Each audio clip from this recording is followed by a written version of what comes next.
La revanche d'une plume brisée. Julien, mon mari, est apparu devant moi après un mois d'absence. Sans même un « ça va » ou « comment te sens-tu », il m'a tendu la carte de visite d'un avocat spécialisé en divorce. Je suppose que je peux te donner 1 000 € par mois de pension alimentaire en échange d'un divorce avec une femme qui ne travaille pas, non? Allez, porte-toi bien. Athée, il dit avec un ricanement. À ses côtés, Amélie s'accrochait à son bras, un sourire tout aussi narquois sur les lèvres. D'accord, divorçons. Ma réponse, bien trop calme, a semblé surprendre Julien un instant, mais il a vite échangé un sourire complice avec Amélie. Heureusement, Julien n'a jamais été du genre à trop réfléchir. Cela rendait l'exécution de mon plan d'autant plus facile. Dès que j'ai reçu la notification que les papiers du divorce avaient été traités, j'ai décidé de commencer ma vengeance contre deux. Pour célébrer ma guérison, je les ferai pleurer. Je m'appelle Élise. J'ai 47 ans, je suis illustratrice et auteure de livres pour enfants. J'adore dessiner. J'ai 2 amis d'enfance, Julien et Amélie. Ils étaient précieux pour moi, et Julien était aussi mon mari. Tout a commencé après le lycée, quand nous sommes partis dans des universités différentes et que Julien m'a avoué ses sentiments. J'ai été surprise, car je pensais qu'il aimait Amélie, mais je ne pouvais pas refuser la confession de celui que j'aimais secrètement. Après une longue réflexion et de nombreuses discussions avec Amélie, j'ai accepté. Depuis l'adolescence, Amélie avait cette fâcheuse tendance à voler les petits amis des autres, puis à les jeter sans pitié une fois qu'ils devenaient obsédés par elle. Même ses parents s'en inquiétaient, si bien que Julien et moi passions souvent du temps avec elle pour la surveiller. Julien et moi nous sommes mariés à 25 ans. 4 ans plus tard, Amélie nous a présenté un homme comme étant son fiancé. Il s'appelait Mathieu, un cadre dans une grande entreprise. Enchanté, Élise, Julien, j'ai beaucoup entendu parler de vous. J'espère que nous nous entendrons bien. Mathieu était un homme très poli, et nous sommes vite devenus amis. Nous nous retrouvions pour les jours fériés ou les vacances, partant en voyage ou partageant un verre de vin dans le TGV. Mais tout a commencé à déraper quand Amélie est tombée enceinte, 2 ans après son mariage. Julien et moi venions de familles nombreuses, donc nous n'avions jamais ressenti la pression de devoir continuer la lignée. Nous avions convenu de ne pas avoir d'enfants. Nous aimions tous les deux les enfants, mais l'idée de les élever nous-mêmes ne nous tentait pas. Nous chérissions notre liberté, nos voyages et nos soirées. Voir des familles avec des enfants nous réchauffait le cœur, mais sans plus. Quand Amélie a annoncé sa grossesse, l'attitude de Julien a changé. Il a arrêté de fumer sous prétexte que l'odeur de cigarette dérangeait Amélie. Il a même posé des jours de congé pour l'accompagner à ses rendez-vous chez le gynécologue. Si tu continues à traîner avec Amélie tout le temps, Mathieu pourrait mal le prendre, l'ai-je prévenu. C'est notre amie d'enfance et elle a besoin d'aide. Tu es trop froide, a-t-il rétorqué. Je l'aide aussi, je lui achète ce dont elle a besoin. Mais l'accompagner chez le gynécologue, c'est dépasser les bornes. Ah si Ève, quoique. Face à mes mots, Julien a froncé les sourcils et m'a lancé. Et pourquoi? Parce qu'Amélie le veut. Elle est angoissée à l'idée d'y aller seule. Comment pourrais-je la laisser? C'est à Mathieu de l'accompagner. Quand tu y vas à chaque fois, on dirait que tu es le père du bébé. Tu es jalouse? De toute façon, tu ne comptes pas tomber enceinte, alors quel est le problème? Il n'a pas pris mes inquiétudes au sérieux et s'est même énervé, me reprochant de me plaindre pour rien. Nous ne nous étions presque jamais disputés durant notre mariage, mais à partir de la grossesse d'Amélie, nos querelles sont devenues fréquentes, et la situation n'a pas changé après la naissance de sa fille, Chloé. Au contraire, Julien a commencé à passer encore plus de temps avec Amélie et Chloé. Un incident a éclaté l'année des 6 ans de Chloé. Il s'agissait de la fête de fin d'année de son école maternelle. La veille au soir, Julien s'est mis à fouiller frénétiquement dans l'armoire. « Julien, qu'est-ce que tu fais? J'ai une réunion demain. » L'entreprise de Julien avait un code vestimentaire décontracté, mais il devait porter un costume pour les rendez-vous clients. Il en avait donc toujours quelques-uns de côté. Mais à cet instant, tous ces costumes étaient jetés en désordre sur le lit. « Oh, je choisis juste quoi mettre pour la fête de l'école. »« Quoi? Tu comptes vraiment y aller? »« Oui.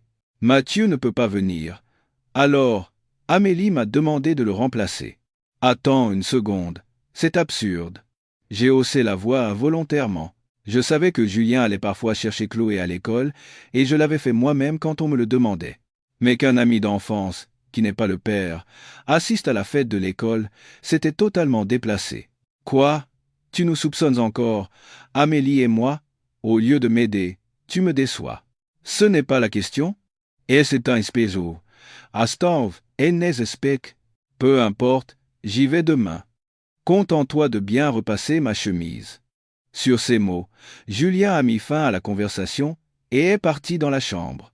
Dépité, j'ai appelé Amélie. Allô, Amélie? C'est à propos de demain. Ah, pour demain. Désolé, je t'emprunte un peu, Julien. Mais est-ce que ça ne va pas déranger Mathieu que tu y assistes? Élise, de quoi tu parles? Évidemment que je n'ai pas dit à Mathieu que la fête était demain. Je lui dirai après. Aisei pas comme est au fossum. J'ai été choqué d'apprendre que Mathieu n'était même pas au courant. En creusant un peu, j'ai découvert qu'Amélie n'avait jamais informé Mathieu d'aucun événement de l'école et que Julien avait joué le rôle du père depuis le début. J'ai eu le vertige face à un tel égoïsme. Attends, Amélie, c'est complètement insensé. C'est une trahison envers Mathieu. Qu'est-ce qui te prend, Élise? On est amis d'enfance, où est le problème? Tu me fais peur. Bon, à demain. N'acceptons ça. Attends, Amélie, elle a raccroché. Je tremblais de rage. Mais finalement, j'ai repassé sa chemise, préparé sa cravate, et le lendemain matin, j'ai regardé Julien partir pour la fête de Chloé. Après cela, Julien et Amélie ont augmenté la fréquence de leurs rencontres, une fois par mois, puis une fois par semaine, et enfin 3 fois par semaine. Finalement, Mathieu a commencé à avoir des doutes. Un jour, alors que Julien et Amélie étaient sortis, il est venu seul chez nous. Désolé de vous déranger si tard. Il y a quelque chose qui me tracasse. C'est à propos de deux, n'est-ce pas? Oui. J'aimerais que vous regardiez ça. Mathieu m'a montré les relevés du GPS qu'il avait installés dans la voiture d'Amélie.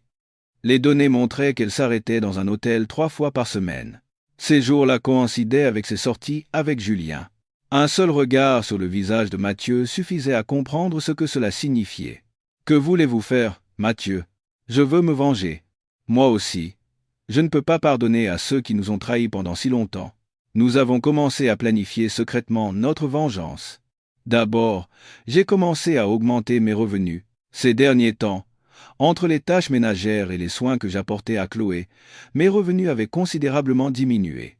Mathieu est passé en télétravail, et quand Amélie et Julien sortaient, il amenait Chloé chez nous, et nous nous en occupions ensemble. Ni Amélie ni Julien ne se doutaient que nous connaissions leur liaison, et nous avons pu rassembler des preuves solides.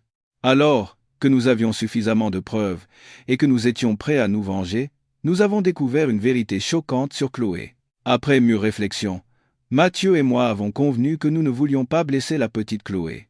Nous avons décidé de reporter notre vengeance jusqu'à ce qu'elle soit adulte. Cependant, alors que nous nous étions résolus à attendre 10 ans, je suis tombé gravement malade. Une hospitalisation de longue durée était nécessaire, et dans le meilleur des cas, je ne pourrais pas sortir avant au moins 2 ans. Je pouvais travailler depuis ma chambre d'hôpital, mais je devais réduire ma charge de travail. J'ai expliqué la situation à Mathieu, puis j'en ai parlé à Julien. Sa réaction a été aussi désinvolte que lors d'une conversation banale. Je passerai te voir de temps en temps. Il ne m'a même pas demandé le nom de ma maladie ou mon état. J'ai compris qu'il n'y avait plus aucun amour pour moi en lui. Effectivement, Julien ne venait me voir qu'1 ou 2 fois par mois. Après que Chloé a eu 15 ans, son comportement est devenu étrange. L'enfant qui venait me voir presque tous les jours après mon hospitalisation a commencé à prendre ses distances après son 15e anniversaire. Ni Mathieu ni moi ne comprenions pourquoi. Quand on lui posait la question, elle répondait simplement « Ne vous inquiétez pas ». Finalement, c'est Julien, qui ne se montrait que rarement, qui nous a donné la réponse. Ça a fait longtemps. En effet, Julien, métamorphosé dans une tenue flamboyante, est entré dans ma chambre sans même frapper. C'était la première fois que je le voyais en un mois. Il ne m'a pas salué, ne m'a pas demandé comment j'allais. Il a simplement sorti de sa poche la carte de visite d'un avocat spécialisé en divorce. « Je te verserai 1 000 € par mois en échange d'un divorce, ça te va? Allez, porte-toi bien, » dit-il en ricanant, tandis qu'Amélie, à son bras, affichait le même sourire méprisant. « D'accord, divorçons. N'aimons pas 10, pas trop. Mon accord si calme le surprit un instant, mais il échangea rapidement un sourire avec Amélie. Heureusement, Julien n'a jamais été du genre à réfléchir. Mon plan allait donc fonctionner à merveille. Dès que j'ai reçu la notification de la finalisation du divorce, j'ai décidé de lancer ma vengeance. Pour fêter ma guérison, je les ferai pleurer. J'ai agi immédiatement. D'abord, j'ai contacté Mathieu et j'ai changé d'hôpital. J'ai informé mon avocat qu'il serait désormais le seul intermédiaire entre nous deux. Mathieu a agi en même temps. Il a déménagé avec Chloé, près de mon nouvel hôpital, et venait me voir souvent. Chloé avait toujours l'air sombre, mais j'étais heureuse qu'elle vienne me voir tous les jours. La plupart de mes affaires étaient déjà à l'hôpital, alors j'ai dit à Julien de se débarrasser du reste. Je ne voulais rien dans ma nouvelle vie qui aurait pu être touché par leurs mains. Alors que mon transfert d'hôpital et le déménagement de Mathieu et Chloé étaient terminés, j'ai reçu un appel de Julien. J'avais 30 appels en absence. J'ai répondu, agacé. Qui a-t-il ? Mais qu'est-ce que c'est que ce bordel ? Derrière la voix paniquée de Julien, j'entendais la voix embarrassée d'un agent immobilier. J'entendais aussi Amélie crier, ce qui m'a mise de mauvaise humeur. De quoi tu parles ? De l'appartement, bien sûr. Pourquoi on doit partir d'ici ? Criait Julien, comme s'il n'y était pour rien.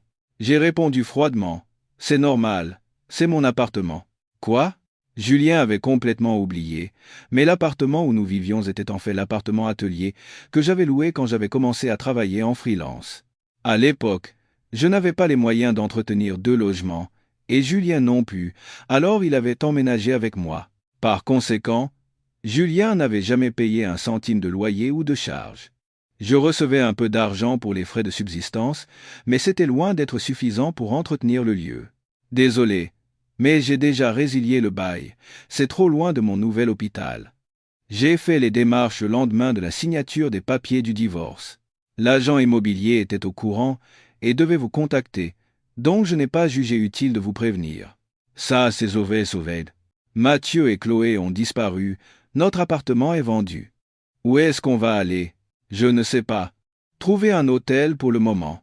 J'ai mis le haut-parleur et j'ai commencé à travailler. Julien a crié de frustration. Tu te fiches de moi. Mais il a semblé se souvenir de quelque chose et a adouci sa voix. Bon, de toute façon, quand est-ce que tu verses l'argent ? Je suis à sec. De quoi tu parles ? Arrête de faire l'innocente. Tu avais promis 1 000 euros. Est-ce pour 10 ABS ? Ah, je n'ai aucun souvenir d'une telle promesse. À ma réponse détachée, Julien a poussé un cri inintelligible à l'autre bout du fil. Il avait dû dépenser sans compter, pensant qu'il recevrait de l'argent de ma part. Même avec 1 000 euros, comment comptait-il tenir le reste du mois ? Ne reste pas silencieuse, dis quelque chose. Je n'ai vraiment rien à dire. Mes paroles cinglantes l'ont laissé sans voix un instant, mais il a vite recommencé à crier. De plus en plus agacé, j'ai dit d'une voix aussi enjouée que possible. Bref, maintenant on est des étrangers. Ne me contacte plus. Passe par mon avocat. Quoi ? Un avocat ? Attends. J'ai raccroché sans écouter sa réponse. Il a rappelé plusieurs fois, mais j'ai ignoré ses appels, et finalement, il a abandonné. Cependant, furieux que je ne réponde pas, Julien a commencé à ignorer les appels de mon avocat. Je savais qu'il avait un côté immature, mais je n'aurais jamais imaginé qu'il irait jusqu'à nuire aux autres de la sorte. J'ai soupiré profondément devant son égoïsme. Quelques mois plus tard, lors d'une sortie temporaire de l'hôpital, je me suis rendu chez les parents de Julien. Devant moi se tenaient Julien et Amélie, recroquevillés et tremblants. C'est l'âge de tout raconter à tes parents. Oh, je suis juste venu leur annoncer notre divorce. Dis. À ma réponse, Julien m'a fusillé du regard, mais s'est tassé sous le regard sévère de son père. En vérité, je m'entendais très bien avec mes beaux-parents. Je leur rendais visite et dînais avec eux même en l'absence de Julien. Ayant été si aimé, je pensais qu'il était de mon devoir de leur raconter toute l'histoire du divorce. Est-il vrai que tu vas te remarier avec Amélie ? Oui, c'est vrai.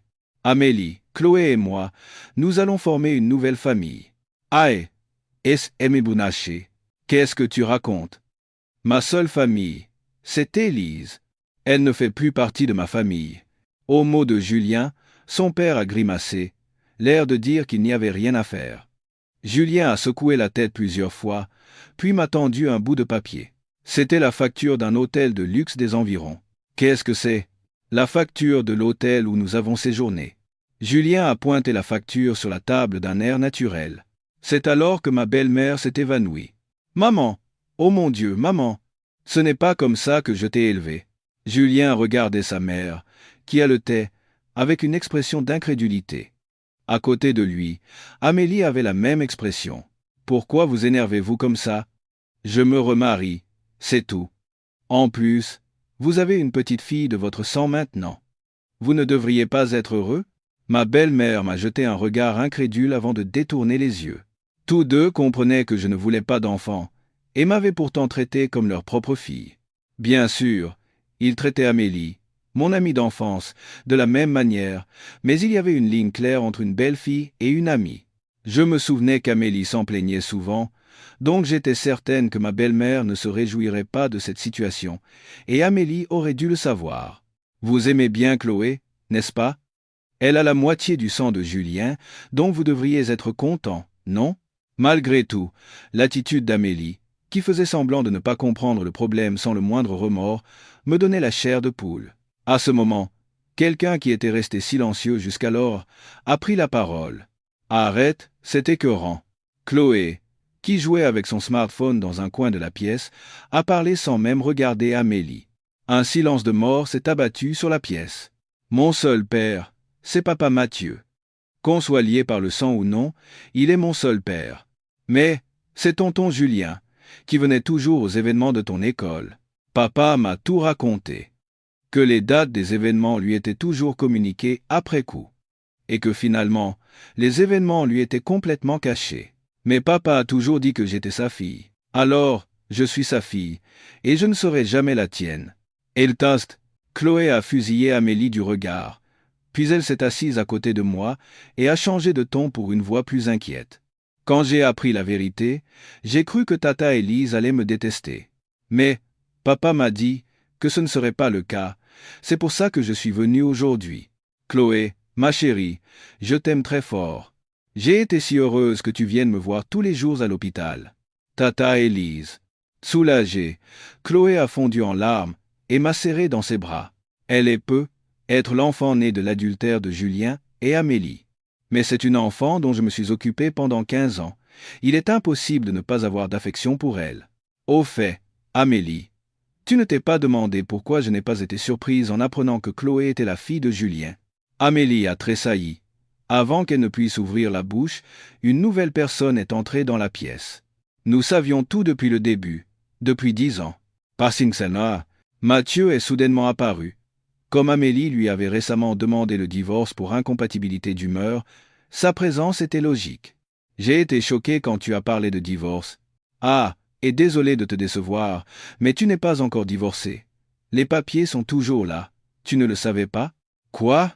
Je savais qu'Amélie et Julien n'étaient pas du genre à vérifier les détails, mais j'étais stupéfaite qu'Amélie n'ait rien remarqué pendant des mois. Donc, Amélie est toujours ma femme, et Chloé est toujours ma fille. Enfin, ma femme, plus pour longtemps. Attends, qu'est-ce que ça veut dire? À 15 ans, on peut choisir ses parents. Chloé veut rester avec sa mère, n'est-ce pas? Dit Amélie en regardant Chloé. Chloé a froncé les sourcils en direction d'Amélie et a serré ma main. Amélie, bouche bée, m'a fusillé du regard. C'est alors que Julien a éclaté de rire. C'était donc ça. Vous sortez ensemble tous les deux? Dommage pour vous. Vous n'irez pas loin avec le seul salaire de Mathieu. Arrête tes spéculations ridicules. Et Mathieu gagne 2 fois plus que ce que tu penses. Amélie, tu le sais bien, n'est-ce pas? Oui, mais c'est sûrement du bluff. Et toi, avec ta maladie, tu ne peux plus travailler. Tu finiras par mourir misérablement quelque part.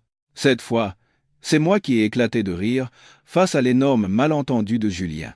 Mon rire soudain l'a agacé. Tu ne savais rien de mes revenus, n'est-ce pas? Tu pensais que je gagnais à peine plus qu'un job d'étudiant. Non, c'est différent. Mon revenu annuel est de 350 000 euros. Quoi? La bouche et les yeux de Julien se sont ouverts sous le choc. Amélie était également pétrifiée.